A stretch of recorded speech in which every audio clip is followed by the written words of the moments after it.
Intuition is often described as a feeling, a quiet sense that something is right or not. Doesn't always come with a clear reasoning. It doesn't always explain itself. It simply shows up. Most people have experienced it. A moment where something felt off, even if everything looked fine. A decision that felt right, even without all the facts. Or a situation where later on they realized they knew all along. And yet, despite how familiar it is, intuition is often ignored. In this world that values logic, proof, and explanation, intuition can often feel unreliable. People are taught to think things through, weigh options, gather evidence. These are important skills, but in the process, many learn to doubt the quieter signals within them. They second guess, they overthink, they look outward for answers they already sense internally. Intuition doesn't compete with logic, it works alongside it. It's not random or magical, it's built from experience, observation, and pattern recognition. Processed quickly, often without conscious awareness. The brain is constantly taking in information, tone of voice, body language, subtle changes in environment, details that may not be obvious in the moment. Intuition is the result of that information being processed beneath the surface, creating a feeling before a thought. That's why it can be difficult to explain. You may not know exactly why something feels wrong, but your mind has already connected patterns from past experiences. You may not be able to justify a decision logically, but something deeper is recognizing alignment. The challenge is not having intuition, the challenge is trusting it. Many people learn to override their instincts. They stay in situations that don't feel right. They ignore discomfort in relationships. They talk themselves out of decisions that initially felt clear. Often this happens because intuition doesn't come with certainty. It comes with a feeling. And feelings can be questioned. So people look for validation elsewhere. They ask for opinions. They wait for clear signs. They delay action. Sometimes this works out. Other times, they look back and realize they had a sense of the outcome from the beginning. Trusting intuition does not mean acting impulsively. It means paying attention. It means noticing when something feels off and asking why, rather than dismissing it. It means recognizing when something feels aligned and allowing that to guide your next step, even if you don't have every answer. This awareness becomes more important in areas of life where logic has limits. Relationships, for example, are not always clear on paper. Everything can appear fine, yet something feels unsettled. Intuition often picks up on what is not being said. The same applies to decisions. There are moments when two options look equally valid, but one feels different. That feeling matters. Intuition is not always loud. In fact, it's often quiet, easily drowned out by noise, distraction, and overthinking. The more chaotic life becomes, the harder it is to hear. This is why stillness matters. When the mind slows down, intuition becomes easier to recognize. It's not something that needs to be created. It's something that needs to be noticed. Over time, paying attention to these signals builds trust. Small decisions guided by intuition begin to reinforce its liability. Patterns become clearer. The connection strengthens. This doesn't mean intuition is always perfect. It can be influenced by fear, past experiences, and bias. That's why it works best when balanced with reflection. But ignoring it entirely removes an important source of insight. Intuition is not something separate from you. It's a part of you. A quiet guide shaped by everything you've seen, felt, and learned. The question is not whether you have it. The question is whether you're listening. And sometimes the answers you're searching for are not found by thinking harder, but by paying closer attention to what you already know.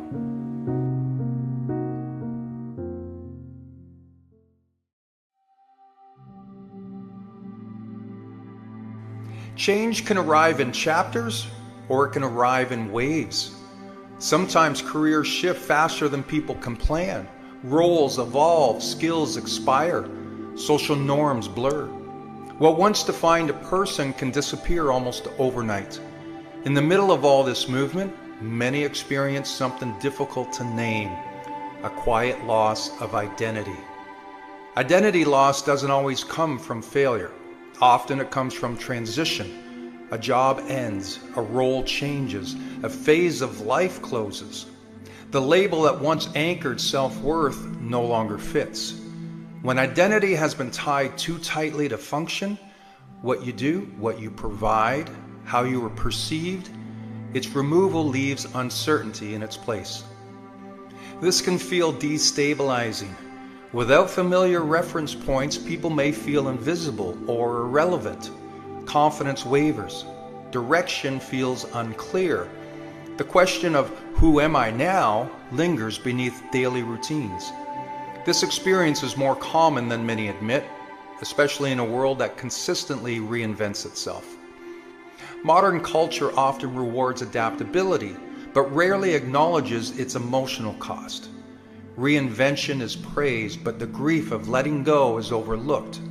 People are expected to pivot quickly, rebrand themselves, and move forward without pause. Yet identity is not something that updates instantly. It requires integration. It needs time. Identity loss can also occur when external expectations shift faster than internal values. What once felt meaningful may no longer align with who you are becoming. This creates tension, not because something is wrong, but because growth is underway. Discomfort often signals that an old identity has reached its limit. The challenge is that uncertainty feels unsafe. Humans seek definition. Labels provide stability.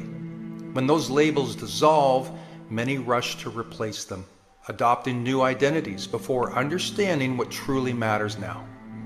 This can lead to confusion, burnout, or a sense of emptiness that persists despite change. Rebuilding identity begins with separating self from role. You are not your title, productivity, or past success. Those are expressions, not essence. Identity rooted solely in external validation is fragile. Identity grounded in values, character, and principles endures change. Periods of identity loss invite reflection. What remains when familiar structures fall away? What values persist regardless of circumstance? What qualities do you carry into every season of life? These questions don't demand immediate answers. Their purpose is to create awareness. Identity also evolves through experience, not declaration. You don't decide who you are all at once. You discover it through choices made under uncertainty, through how you respond to challenge, through what you protect, pursue, and practice consistently. A changing world doesn't require a fixed identity. It requires a flexible one, anchored by meaning. Stability comes not from clinging to who you were, but from trusting who you're becoming. In that space, something more aligned can form. Not louder, not performative, but honest. Losing a version of yourself can feel unsettling, but it also frees you from definitions that no longer fit. And in a world that never stops changing, the ability to rebuild from within becomes one of the most important strengths a person can develop.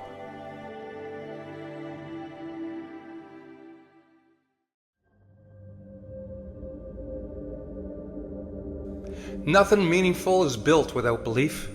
Not strength, not confidence, not progress. Every outcome of consequence begins the same way, with a quiet decision to believe before there is proof. Without that foundation, effort collapses the moment resistance appears. Belief is not loud or dramatic. It doesn't announce itself. It shows up in the small moments when no one's watching. When you keep going despite uncertainty, when you take another step without reassurance, when you stay committed even as doubt lingers in the background. Belief is not the absence of fear. It is the choice to move forward with fear present. Most people misunderstand belief. They assume it's something you either have or you don't, as if confidence arrives fully formed. In reality, belief is built. It's shaped through repetition, consistency, and the willingness to trust yourself before the world catches up. It grows every time you act in alignment with who you're trying to become. You see, doubt is part of the process. It's always been. If you're aiming for something meaningful, doubt will follow closely behind. Not because you're incapable, but because growth stretches identity. The mind resists unfamiliar ground. Doubt is simply the signal that you're stepping beyond what you already know. The danger isn't doubt itself, it's what happens when doubt is given authority. When belief is weak, doubt decides. It determines when you stop, when you hesitate, or you settle. But when belief is strong, doubt becomes background noise. It may speak, but it no longer leads. Belief shapes behavior long before it shapes results. When you believe in yourself, you prepare differently. You show up with intention. You recover faster from setbacks. You take responsibility instead of retreating into excuses. Even when progress feels slow, belief keeps you engaged rather than discouraged. Without belief, effort becomes conditional. You try only when it feels safe. You commit only when outcomes are guaranteed. And the moment things don't go as planned, you pull back. Not because you failed, but because belief was never strong enough to withstand the pressure. Belief is what allows you to stay the course when progress is invisible. It's what anchors you during the long stretches where growth is happening quietly, beneath the surface. Most breakthroughs don't come from sudden confidence. They come from sustained belief, practiced daily. Maintaining belief is not about constant positivity. It's about discipline. It's about choosing to reinforce the identity you're building instead of the fears trying to pull you back.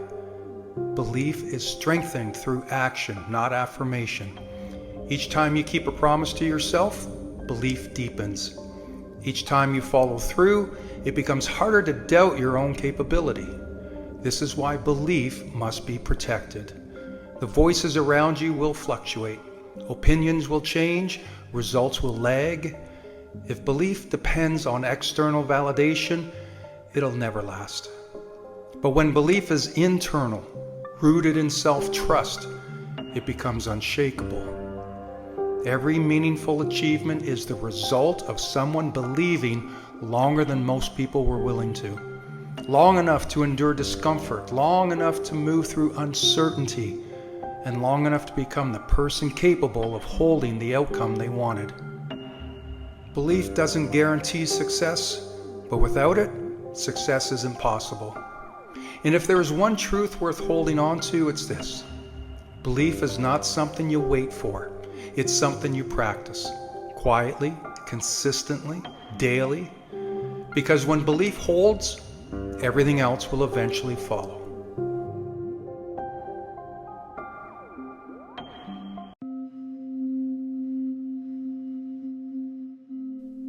We don't always see it, but many of us live inside a prison.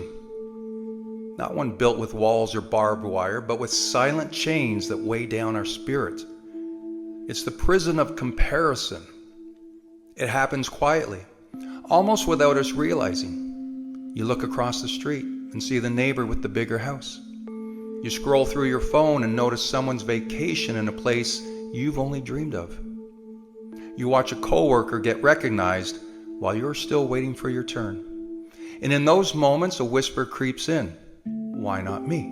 Why am I behind? Why don't I measure up? Comparison is sneaky because it feels so natural.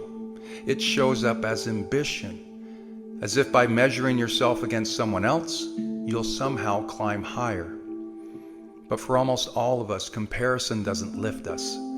It locks us in place. It convinces us that our life is less valuable simply because it doesn't look like someone else's. What we forget is everyone is running a different race. Some people sprint, some walk, some carry heavy loads that you'll never see. The person you're comparing yourself to may be fighting battles in silence. Their smile could be covering pain. Their success might be the result of sacrifices you wouldn't want to make. You see the surface, but not the story underneath.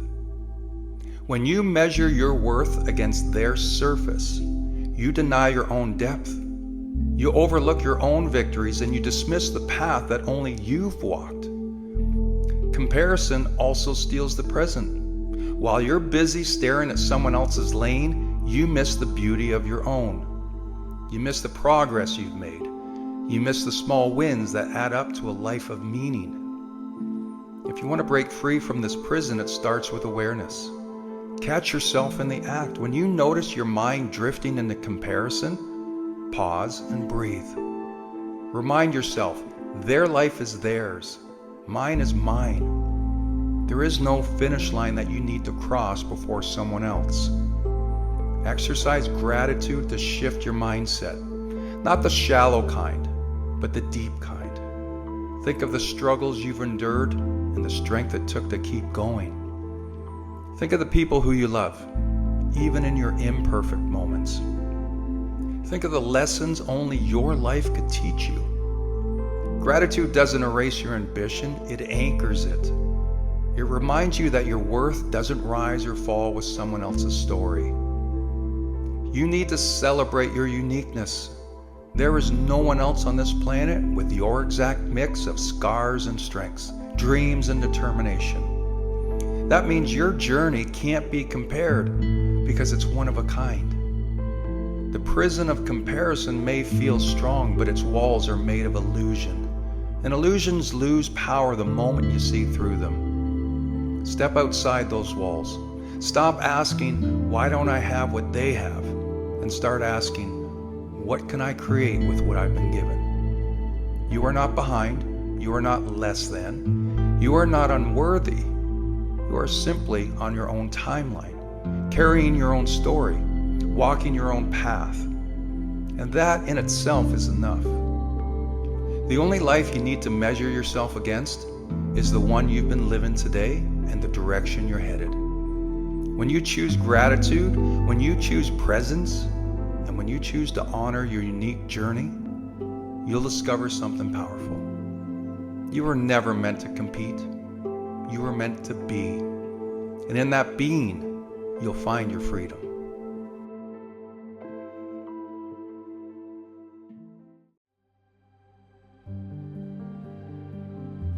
Most of us were raised to believe that yes is the polite answer. Someone asks for your time, your energy, your help, and you give it. Why? Because you don't want to disappoint. You don't want to seem selfish, and you don't want to let anyone down.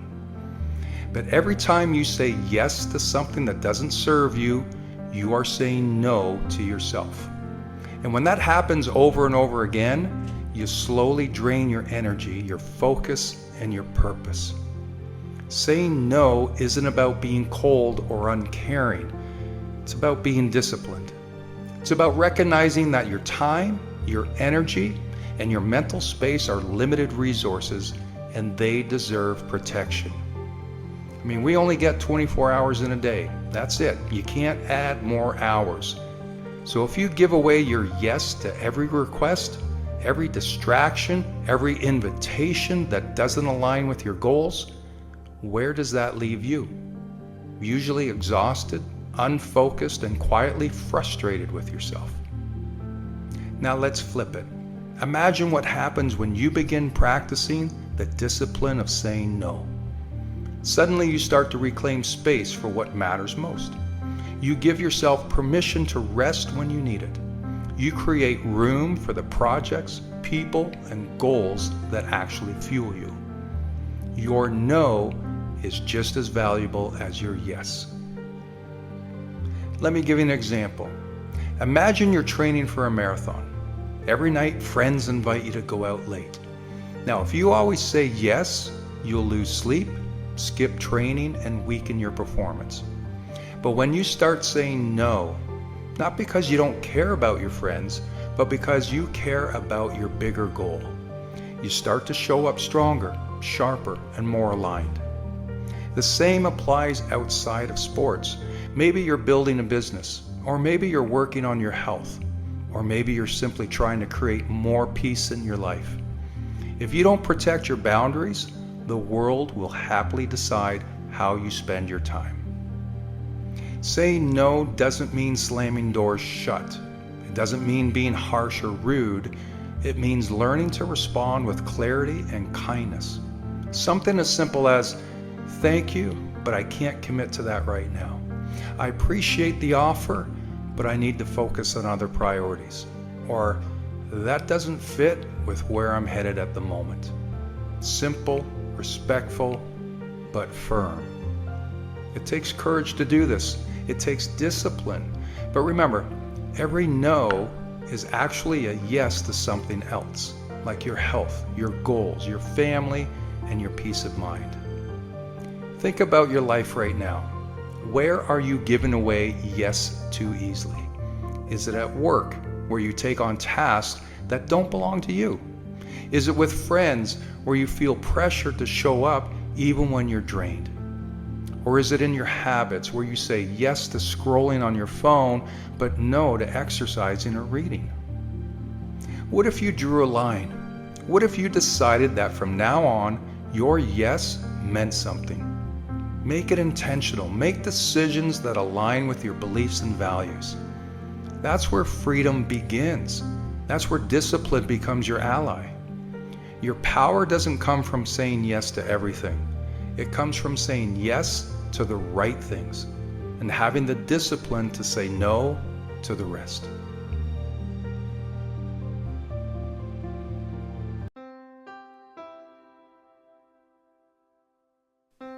Self-doubt doesn't scream, it whispers. It whispers when you look in the mirror and wonder if you're enough. It whispers when you have an idea but talk yourself out of sharing it. It whispers when you scroll through social media comparing yourself to everyone else and thinking, they've got something I don't. But you are not broken, you are not lacking, you are simply human, and self-doubt is a part of being human. The goal isn't to erase it completely. The goal is to not let it win. Because self-doubt doesn't leave on its own. You have to build your way out of it day by day, brick by brick, habit by habit. So let's talk about how. Let's talk about what you can do every single day to remind yourself that you are capable, you're worthy, and you are enough. Let's start with your mornings. Before the world has a chance to speak to you, you speak to you. Wake up and remind yourself who you are. This doesn't have to be fancy. It's just 1 minute in the mirror saying, I can do hard things. I am still growing. I've survived every tough day so far. This might feel silly at first, but repetition rewires the brain. And if you've spent years doubting yourself, it'll take daily truth to undo the damage. Next, move your body. Not for punishment, but for power. Doesn't have to be much, just move, stretch, walk, lift, dance. Movement reminds your brain that you're alive, that you're strong, that you're in control of something. Then do one thing that proves your effort. Self-doubt thrives in inaction, but confidence builds in motion. So even if it's tiny, do one thing every day that supports your goals. Write one paragraph, apply for one opportunity, practice for 10 minutes, clean one drawer. Doesn't matter what it is. What matters is you're showing up. Now remember, self-doubt is fueled by harsh self-talk. So every time you catch yourself thinking that I'm not good enough, answer back with, I'm getting better. You don't need to lie to yourself. You just need to speak with hope, not hate. I mean, you wouldn't talk to your best friend the way you talk to yourself. So change the voice in your head because you hear it more than anyone else does. Another daily practice is surround yourself with truth tellers. That means real friends, people who remind you what you're capable of, not just when you win, but when you fall. You don't need a cheering squad. You need a team that holds you up and holds you accountable. And track your wins, not just the big ones, but the small ones, the ones no one sees. Keep a proof journal. Write down one thing each day that proves you're making progress, even if it's slow. You know what? Especially if it's slow, because you're going to need the reminders. When doubt shows up, you'll have the evidence to fight with it. And finally, end each day with grace and gratitude. Don't beat yourself up for what you didn't do. Look at what you did. Self-doubt feeds on shame, so feed yourself with compassion instead. You're not behind, you're not failing, you're learning, you're growing, and you're still here, and that alone makes you stronger than you realize. Self-doubt doesn't vanish overnight, but it doesn't have to control your life. With the right habits, you don't just silence the voice, you rise above it. You don't need to be fearless, you just need to be consistent. Remind yourself, you've got this, you can handle this, you're ready.